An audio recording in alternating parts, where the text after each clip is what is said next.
Hello यार, तो आज हमारा एक नया लेक्चर है और आज इस नए लेक्चर का जो नया टॉपिक है वो है एक बहुत ही ज्यादा इंपॉर्टेंट टॉपिक और बहुत ही ज्यादा आपने ये हेडिंग सुनी भी होगी। आज हम पढ़ने वाले हैं बफर सॉल्यूशंस इन आयनिक इक्विलिब्रियम।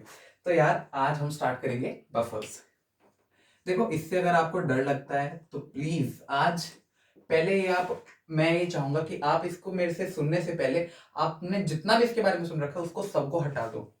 अगर आपको डाउट है तो आता है तो नो प्रॉब्लम, बट अगर आपको थोड़ा सा भी इसमें पहले डाउट था तो आज आप ये समझ के पढ़ना कि आपको आज से पहले नहीं आता था और बिल्कुल आपको कुछ पता भी नहीं है। देखो यार, बफर्स क्या होते हैं बेसिकली। फॉर्मूला तो हम निकाल लेंगे, हम पहले फील लेते हैं कि बफर सॉल्यूशन कहलाते कौन है। यार बफर सॉल्यूशन क्या होते हैं, ये ना आपके अगर मैं डेफिनेशन पे जाऊं सो ये एक ऐसा सॉल्यूशन होता है जिसमें एक वीक एसिड होता है या वीक बेस, मतलब कोई भी हुआ, सपोज वीक एसिड था या वीक बेस था और उसका एक कॉन्जुगेट, ये दोनों पड़े हुए हैं तो उसको हम बफर सॉल्यूशन कहते हैं। कहने का मतलब सपोज मेरे पास CH3COOH था और मेरे पास सॉल्यूशन में साथ में CH3COO- भी है, तो इस टाइम पर जो ये सॉल्यूशन है ये एक बफर सॉल्यूशन कहलाएगा। बेसिकली एक एसिड है और उसका एक कॉन्जुगेट पेयर है। ठीक है, समझ आई हमें ये बात कि ये हमारे पास बफर कहलाएगा। अच्छा, तो भैया हर बार जब हम वीक एसिड डिसोशिएट करते हैं बफर बनाता है? नहीं, बफर बनाएगा एक खास कंडीशन के ऊपर। वो कंडीशंस क्या हैं वो हम समझेंगे, बट हम पहले ये समझ लें कि बफर होता क्या है। बफर क्या समझ में आया? एक ऐसा एसिड या कोई भी बेस जिसका कॉन्जुगेट भी उस सॉल्यूशन में हो तो हम उसको बफर सॉल्यूशन कहते हैं। ठीक बात।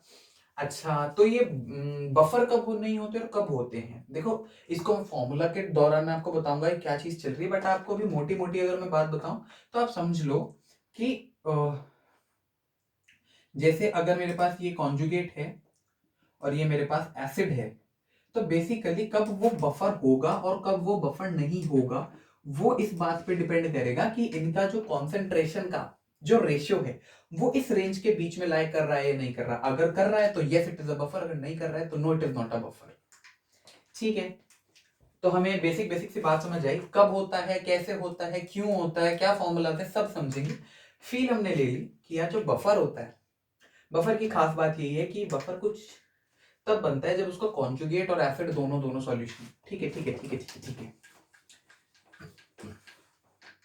तो अब अगर मैं थोड़ी हेडिंग्स वगैरह पे जाऊं तो हम थोड़े से पॉइंट वगैरह बना लेते हैं। देखो मेरे पास ये नोट्स हैं, तो आप लिख सकते हो mixture of weak acid and it's conjugate base. Mixture of weak acid and it's conjugate base, ये कौन सा बफर हुआ? सपोज आपने CH3COH डाला तो सॉल्यूशन एसिडिक हुआ हुआ उस टाइम पे, ऑल दो उसका कॉन्जुगेट भी है तो वो एक एसिडिक बफर कहलाएगा। अगर आपने स्टार्ट NH3 से किया था, सपोज आपने NH3 सॉल्यूशन में, आपके पास सॉल्यूशन में NH3 है या आपके पास NH4 प्लस में टूटा है, प्लस इसने OH माइनस दिया, तो ये क्या, कौन सा बफर? एक बेसिक बफर है। ठीक है, ये बात बहुत बेसिक है, हमने लिख लिया कि ऐसे ऐसे है। अच्छा, बफर्स आर फॉर्म्ड, ये इंपॉर्टेंट पॉइंट है, आप इसको लिखो। Buffers are formed. बफर्स कब फॉर्म होते हैं? बफर्स आर फॉर्म्ड जब आपका weak acid upon weak base. Basically ये वही सॉल्ट अपॉन उसकी कंसंट्रेशन है, हम इसको किसी भी टर्म्स में लिख सकते हैं, पर आपको ये रेंज पता होनी चाहिए। उसको हम धीरे धीरे समझेंगे कि ये बीच वाली टर्म क्या चीज होने वाली है, बट ये आपको रेंज पता होनी चाहिए 1/10 से 10 के बीच में। ठीक है, बफर सॉल्यूशन क्यों खास होते हैं? क्योंकि बफर सॉल्यूशन की एक बहुत खास प्रॉपर्टी होती है कि अगर आप इसमें, मतलब सपोज बफर का कुछ पीएच होता है, होगा ही पीएच, तो कुछ पीएच होता है, तो इसकी खास बात क्या होती है कि अगर आप इसके अंदर थोड़ा बहुत H प्लस मतलब स्ट्रॉन्ग एसिड या स्ट्रॉन्ग बेस डालते हो ना, इसे फर्क नहीं पड़ता, इसका पीएच कांस्टेंट रहता है। कांस्टेंट मतलब बहुत माइन्यूट सा चेंज आता है जो कि अदर सॉल्यूशन में बहुत ज्यादा चेंज लेके आ सकता था। तो ये खास चीज होती है बफर की कि अगर कभी आपको प्रैक्टिकली सॉल्यूशंस का पीएच लगभग लगभग उतना रखना है तो आप सॉल्यूशंस को बफर बनाते हो ताकि जो आपका पीएच है वो छोटे मोटे चेंजेस की वजह से इफेक्ट ना हो। ठीक है, हमें बात समझ आई कि बफर ऐसे होते हैं। तो इनके फॉर्मूलाज पे जाने से पहले हम थोड़ी सी प्रैक्टिस कर लेते हैं यार कि बफर्स को आइडेंटिफाई तो कर पाए कि कौन सा सॉल्यूशन बफर है और कौन सा नहीं। तो हम उसकी प्रैक्टिस करते हैं। जैसे हमें एक क्वेश्चन है मेरे पास लिखा हुआ, इसमें पूछा है कि which of the following are buffer, which of the following are buffer solution. ठीक है, इसमें मेरे पास 4 ऑप्शंस दिए हुए हैं मुझे। ऑप्शंस क्या है वो ऑप्शंस मुझे सपोज ये दिए हैं 20 मिली equivalents of HCl plus 10 milli equivalents of NH3। Second part क्या है, 20 मिली इक्विवेलेंट्स ऑफ HCl ही है plus 20 milli equivalents of NH3 है। ओके। थर्ड पार्ट क्या है, 20 मिली इक्विवेलेंट्स ऑफ HCl है plus 30 milli equivalents of NH3 है। फोर्थ पार्ट क्या है, 20 मिली इक्विवेलेंट्स ऑफ NaOH है plus 40 milli equivalents of NH3 है। ओके, तो अभी हमने जो हमारी अंडरस्टैंडिंग है उसके बेस पे हम क्या आइडेंटिफाई कर सकते हैं कि इनमें से बफर कौन सा है। चलो देखना शुरू करते हैं। बफर क्या होता था कि कोई भी एक एसिड बेस होगा वीक वाला और उसका कॉन्जुगेट होना चाहिए सॉल्यूशन में। ठीक है, तो 20 मिली इक्विवेलेंट्स HCl है, पहली बात तो स्ट्रॉन्ग है। 10 मिली इक्विवेलेंट्स NH3 है, तो आपको पता है सॉल्यूशन में क्या बचने वाला है। सॉल्यूशन में एक तो आपके पास बचेगा NH4 प्लस और आपका क्या बचेगा Cl। बेसिकली स्ट्रॉन्ग, भाई देखो स्ट्रॉन्ग की इक्विवेलेंस ज्यादा है तो ये लिमिटिंग हो गया, तो ये NH3 तो सॉल्यूशन में बचा ही नहीं। तो अगर सॉल्यूशन में NH3 नहीं बचा तो ये बफर नहीं है, क्योंकि इसके अंदर हमारे पास वीक बेस तो बचा ही नहीं, ऑल्दो हमारे पास एक सॉल्ट जरूर आ चुका है, कोई फर्क नहीं पड़ता उससे। इसमें क्या हो गया, इसमें बराबर बराबर हो गए। इसमें अगेन आपका सॉल्ट तो बन जाएगा बट इसमें आपका बेस बचा ही नहीं, तो ये भी आपका गलत हो गया। अच्छा, 20 milliequivalence of HCl and 30 milliequivalence of NH3। Okay, तो इसमें हमारे पास क्या हो रहा होगा, इसमें हमारे पास 10 मिली इक्विवेलेंट्स तो NH3 के बच जाएंगे एंड 20 मिली इक्विवेलेंट्स आपके जो हैं NH4 प्लस के तैयार हो जाएंगे। तो मैं कह सकता हूं क्योंकि ये दोनों सॉल्यूशन में प्रेजेंट हैं तो हमारे पास ये एक बफर सॉल्यूशन है। और आप इसको देख भी सकते हो, अगर आप देखना चाहो तो वीक, तो basically NH4 salt upon acid होता है ना, salt upon base, salt upon acid, तो आपने सॉल्ट अपॉन बेस की जब कंसंट्रेशन निकाली तो वो आपकी 2 आई और 1/10 से 10 के बीच में 2 आता है, तो ये हमारे पास एक बफर कहलाएगा। अच्छा, नेक्स्ट केस क्या है, 20 milliequivalence of NH3 40 milliequivalence of NH3। इसमें प्रॉब्लम क्या है दोस्तों, इसमें हमारे पास प्रॉब्लम ये है कि ये आपका बफर नहीं होगा।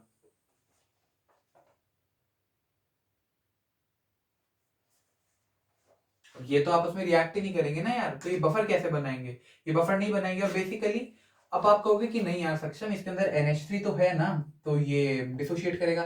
बट अगेन वही वाली बात, डिसोशिएट तो कर जाएगा बट क्या होगा, जो NH4 प्लस है वो इतना बनेगा ही नहीं।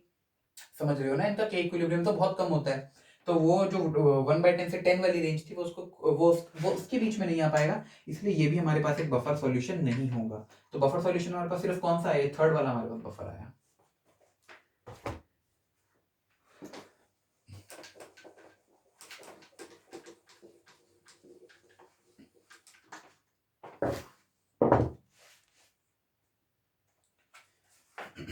अच्छा, आगे बढ़ने से पहले मुझे एक खास बात याद आई यार। खास बात क्या है कि आपको ये पता है कि जैसे CH3COOH है एंड CH3CO माइनस है, तो आपको पता है कॉन्जुगेट है एक दूसरे के, तो बेसिकली एक बफर है। बट खास बात, अगर आपके पास H2S है, या आपके पास गया HS minus plus H plus में, और HS माइनस गया आपका S2 minus plus H plus में, तो जनाब खास बात क्या है कि ये दो आपस में कॉन्जुगेट हैं, ये दो आपस में कॉन्जुगेट हैं, बट ये दोनों कॉन्जुगेट नहीं है। बेसिकली अगर मेरे से कहा जाए कि H2S है और S2 माइनस है, तो क्या ये आपस में कॉन्जुगेट हैं? क्या यहाँ पर बफर की बात होगी? यहाँ पर बफर की बात नहीं होगी। बफर की बात जस्ट कॉन्जुगेट में होती है, ऐसा नहीं कि आपके एक दो बाद के कॉन्जुगेट से भी हम बात कर रहे हैं, उसके बारे में कोई बात नहीं की जाएगी।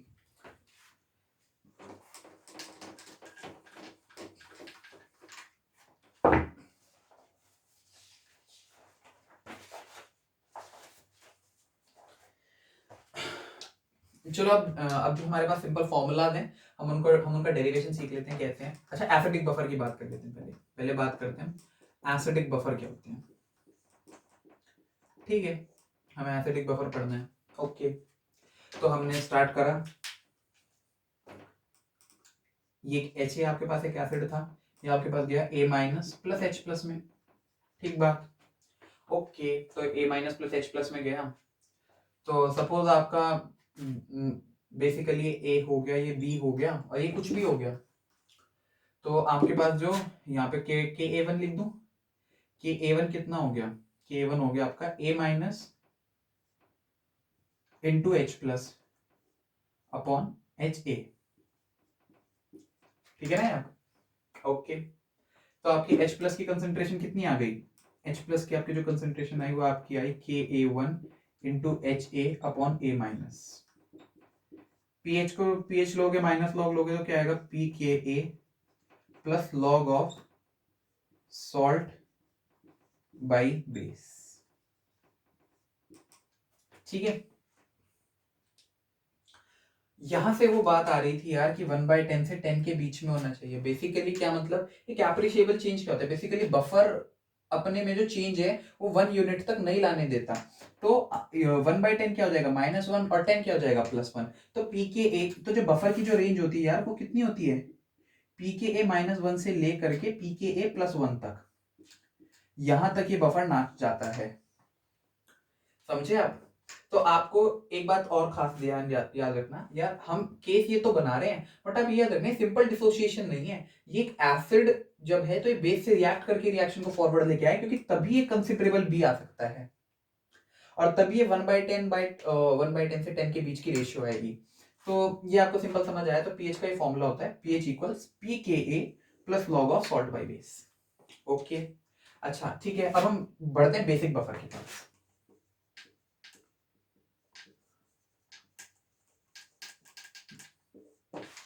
बेसिक बफर की बात कर लेते हैं यार। तो आपका बेसिक बफर में क्या होगा, सपोज आपका एक BOH टाइप का एक बेस है, या आपका किसमें गया B plus plus OH minus में,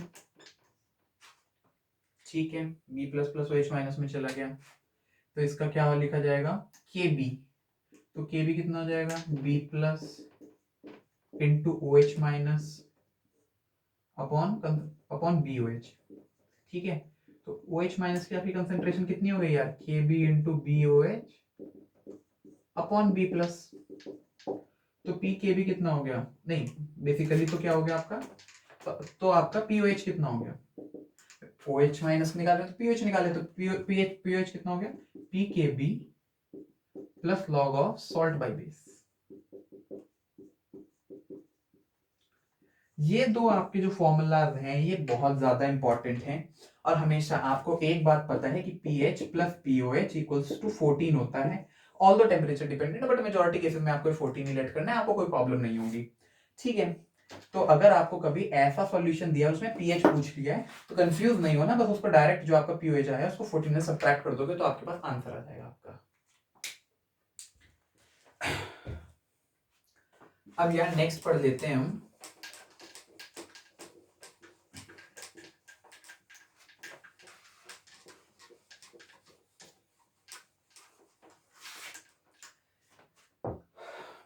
ये आपको फॉर्मूला समझ आ गई कि कैसे काम करते हैं। अच्छा, अब हम नेक्स्ट पढ़ लेते हैं यार कि अगर हमारे पास कोई बफर सॉल्यूशन है, उसमें हमने कोई स्ट्रॉन्ग एसिड या स्ट्रॉन्ग बेस मिला दिया, तो अब हम देखते हैं कि उस पर इम्पैक्ट कैसे पड़ता है, ठीक है। उस पर इम्पैक्ट देखना है अगर हमें, तो हम देखते हैं, तो हम एक एग्जाम्पल के थ्रू देख लेते हैं यार, इजी रहेगा हमारे लिए। जैसे कि सपोज हमारे पास एक बफर है, हमें एक बफर दिया हुआ है, बफर सॉल्यूशन दिया हुआ है, उसके अंदर हमें कहा हुआ है कि यार हमारे पास ना एक तो NH3 है, क्वेश्चन मान लो आप इसको, एक NH3 है एंड NH4 प्लस है, कॉन्जुगेट हो गया ना यार ये इसका, तो ये तो आपका 2 मोलर है और ये आपका 3/2 मोलर है, ठीक है। वॉल्यूम आपको 1 लीटर दी हुई है, ओके। और आपको जो पीकेबी दिया हुआ है बेस का, वो दिया हुआ है 4.74, फाइन। पहली बात तो इसका हम पीएच निकाल लेते हैं, एसिड बेस तो हम मिलाएंगे, पहले हम इसका पीएच निकाल तो लें कितना होता है, ठीक है। तो पीएच कितना हो जाएगा इसका, इसका आपका पीएच हो जाएगा pH equal to pKb plus log salt by base, तो आपने लिख दिया 4.74 pOH, pOH pKb plus log of salt by base, salt by base कितना हो गया 3/4 हो गया ना, आपके पास ये आ गया। ये आपका सॉल्व करने के बाद आता है यार POH आपका अगर आप सॉल्व करोगे तो आपका जाएगा 4.617 और pH हो जाएगा आपका 14 माइनस POH, तो आपका pH ऑफ सोल्यूशन जो है वो है आपका 9.383। मेक सेंस, क्योंकि बेसिक बफर था तो यही इतना ही pH आना था। ठीक है, अब क्वेश्चन हमसे कह रहा है कि pH फाइंड करो, calculate pH of resulting solution. pH of resulting solution जब हमने ऑन एडिंग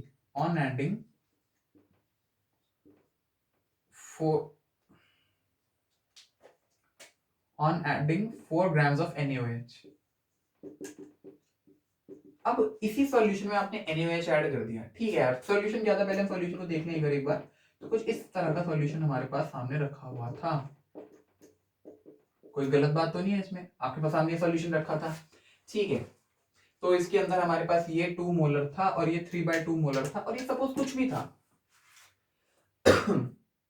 बेसिकली अगर आप ध्यान से देखोगे तो आपको समझ में आएगा के बी कितना है, 4.74 है। मैं आपको थोड़ा अब एनालाइज करवा रहा हूँ सिचुएशन कैसे होती है। आपको मैं एनालाइज इसलिए करवा रहा हूँ, आपको दिक्कत नहीं होगी, वरना मेजोरिटी जगह आपको डायरेक्ट बोल दिया जाएगा। बट मैं चाहता हूँ आपको कोई कंफ्यूजन क्रिएट ना हो, तो हम इन डेप्थ जाके देखते हैं कि चीजें कैसे काम करती हैं। ठीक है, तो पीकेबी को अगर मैं 5 लेट कर दूं तो बेसिकली केबी मेरा कितना हो गया, 10⁻⁻5। ये रफ वर्क है आपको समझाने के लिए। ओके, तो मैं इसको किस तरह लिखूंगा, NH4 प्लस का कंसेंट्रेशन इंटू OH माइनस का कंसेंट्रेशन अपॉन NH3 का कंसेंट्रेशन। सही कह रहा हूं? अच्छा, NH4 का आपको दिया हुआ है, NH3 का दिया हुआ है, तो ये 3/2 है, ये 2 है। एक बात आप खास रियलाइज करो इस चीज से, ये आपको इजी करेगा अंडरस्टैंड करने में कि OH माइनस का कंसेंट्रेशन बहुत कम होगा, तभी ये 10⁻⁻5 पे फैक्टर में जा रहा है, क्योंकि आपकी NH4 प्लस की कंसेंट्रेशन कितनी है, 3/2। NH3 की कंसेंट्रेशन कितनी है, 2। तो यार ये थोड़ी ना इतना कम बना दिया कि 10⁻⁻5, तो OH माइनस बहुत कम रहा होगा। ओके, OH माइनस हमें पता है बहुत कम रहा होगा, कुछ भी है सपोज, वो हम उसको अभी बात नहीं कर रहे।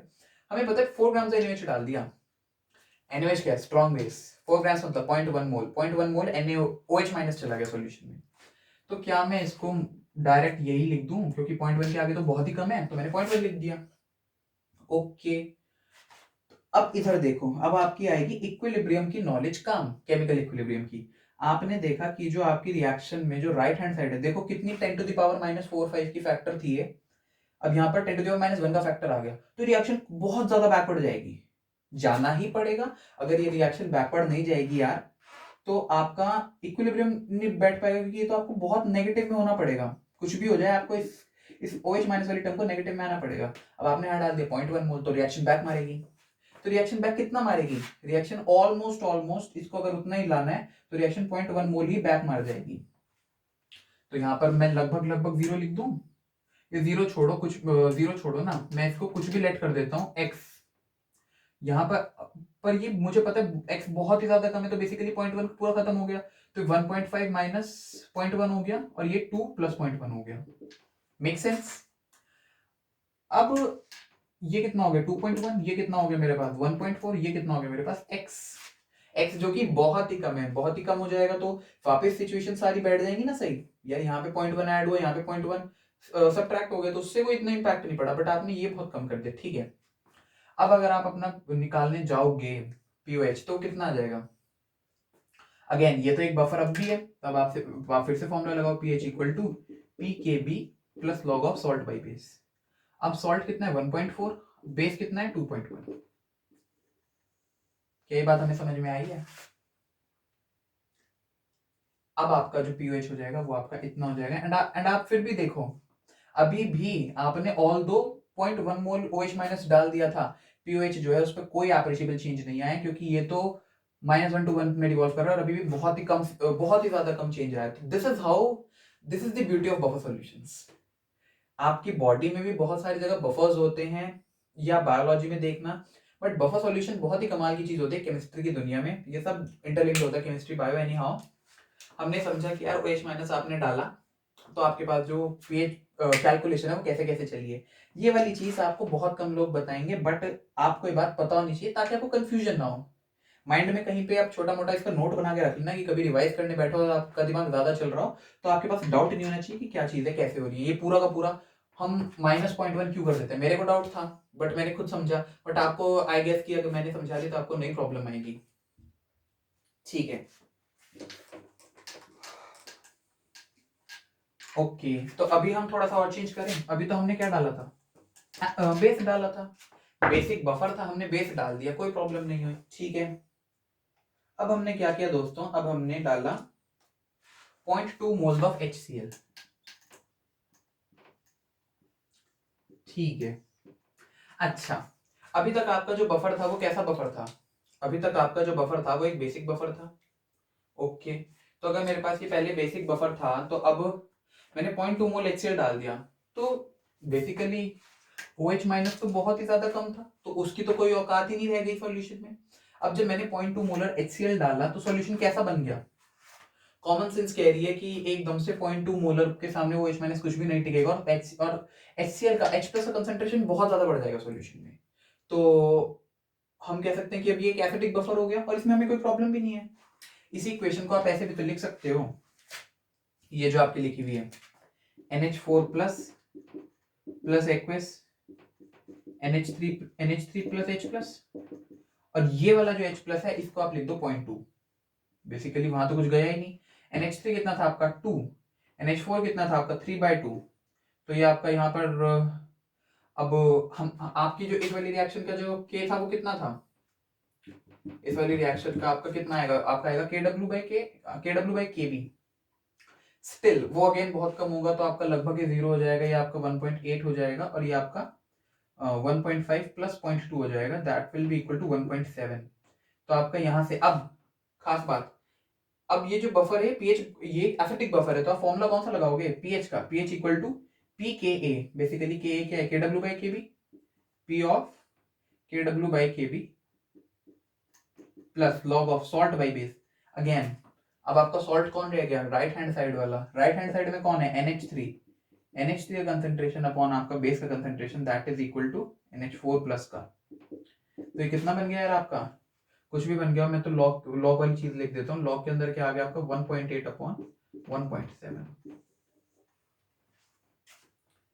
आई होप कि आपको ये बात समझ में आई होगी। अगर आप इसको भी कैलकुलेट करोगे, अगेन ये भी उसके पेरिफेरी में ही होगा, कोई ज्यादा अप्रिशिएबल चेंज नहीं आता। This is how the buffer solution works. Thank you friends.